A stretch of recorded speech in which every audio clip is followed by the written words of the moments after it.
Anniversary का दिन था। पति पत्नी एक दूसरे को जलील कर रहे थे। कई लोग उनकी एनिवर्सरी मनाने के लिए उनके घर आए हुए थे। इतने लोगों के बीच वे एक दूसरे का मजाक बना रहे थे, लेकिन बात कब बिगड़ने लगी किसी को पता ही नहीं चला। धीरे धीरे मजाक एक दूसरे की बेइज्जती तक पहुंच गया।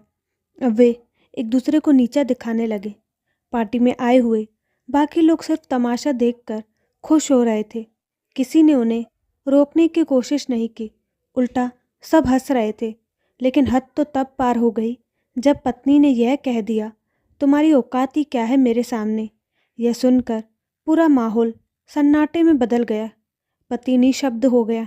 जो लोग पास में हंस रहे थे वे सब एकदम चुप हो गए। इस पूरी शांति के बीच एक महिला सामने आई। वह महिला उस पत्नी रश्मि की सहेली थी।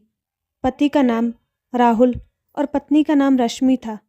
सहेली ने रश्मि का हाथ पकड़ा और बोर्ड के पास ले जाकर उसे एक मार्कर थमा दिया। रश्मि ने पूछा, यह क्या है? मुझे यहाँ क्यों लाई हो? मुझे कुछ लिखना है क्या? सहेली बोली, हाँ, एक काम करो, तुम बोर्ड पर 15 ऐसे लोगों के नाम लिखो जो तुम्हारे सबसे करीब है। रश्मि ने नाम लिखना शुरू किया। माता पिता, सास ससुर, पति, बेटा, अन्य रिश्तेदार और कुछ खास दोस्तों के नाम। अब सहेली बोली, इनमें से 5 ऐसे नाम हटा दो, यह सोचकर कि ये लोग तुम्हारी ज़िंदगी से हमेशा के लिए चले गए। रश्मि ने दोस्तों के नाम हटा दिए। नाम हटाते हटाते उसके माथे पर चिंता की लकीरें साफ दिखने लगी, लेकिन उसने ज़्यादा नहीं सोचा। सहेली ने फिर कहा, ठीक है, अब 4 नाम और हटा दो। पूरा माहौल बदल गया। सबके मन में सवाल था कि आखिर यह क्या हो रहा है। रश्मि ने रिश्तेदारों के नाम हटा दिए। अब बोर्ड पर सिर्फ माता पिता, सास ससुर, पति और बेटा बच्चे थे। सबकी नज़रें बोर्ड पर थी कि आगे क्या होने वाला है। सहेली के कहने पर रश्मि को 2 नाम और हटाने थे। भावुक चेहरे और माथे पर पसीने के साथ उसने सास और ससुर का नाम हटा दिया और बोली, उन माँ बाप का नाम मैं नहीं हटा सकती जिन्होंने मुझे जन्म दिया। प्लीज़ मुझे माफ़ करना। राहुल यह सब देख रहा था लेकिन कुछ नहीं बोला। सहेली बोली, अब बच्चे माता पिता, पति और बेटा। रश्मि, एक काम करो, 2 और नाम हटा दो। रश्मि रोने लगी। यह एनिवर्सरी का दिन है और यह सब क्यों करवा रही हो मुझसे? लेकिन सहेली नहीं मानी। नाम तो हटाने ही पड़ेंगे। रश्मि ने आंखों में आंसू लिए, दिल पर पत्थर रखकर अपने माता पिता का नाम हटा दिया और बोली, मुझे भगवान कभी माफ़ नहीं करेंगे। अब बोर्ड पर सिर्फ पति और बेटा रह गए थे। सहेली ने कहा, इन दोनों में से किसी एक को चुनना होगा। रश्मि, अगर इनमें से किसी एक का नाम हटाना पड़े तो कौन होगा? रश्मि की आंखों में आंसू बह रहे थे। वह बोली, प्लीज़ यह सब बंद करो। लेकिन सहेली नहीं मानी। उठो रश्मि और एक नाम हटाओ।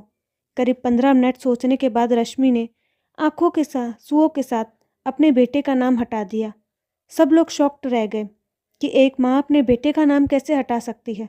राहुल भी स्तब्ध रह गया। सहेली ने पूछा, ऐसा क्यों किया?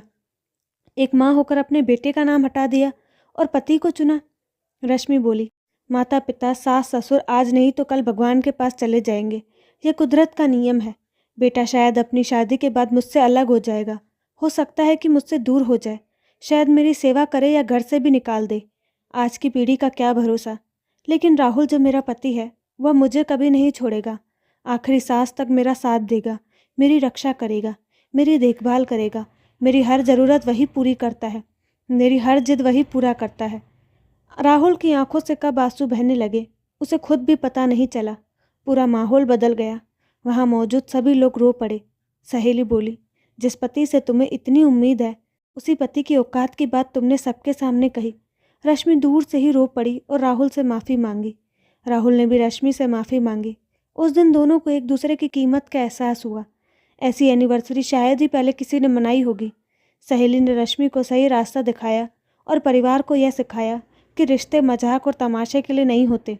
बाकी सब तो बस झगड़े का तमाशा देखने के इंतज़ार में रहते हैं। आखिर में रश्मि ने राहुल से कहा, मैं रूठूं तो तुम्हें मना लेना, तुम रूठो तो मैं मना लूँगी। यह ज़िंदगी का सफ़र यूं ही गुजर जाएगा। तो दोस्तों, आपको ये कहानी कैसी लगी अपनी राय कमेंट बॉक्स में ज़रूर बताएं और साथ ही हमारे चैनल को लाइक शेयर और सब्सक्राइब करना ना भूलें। धन्यवाद।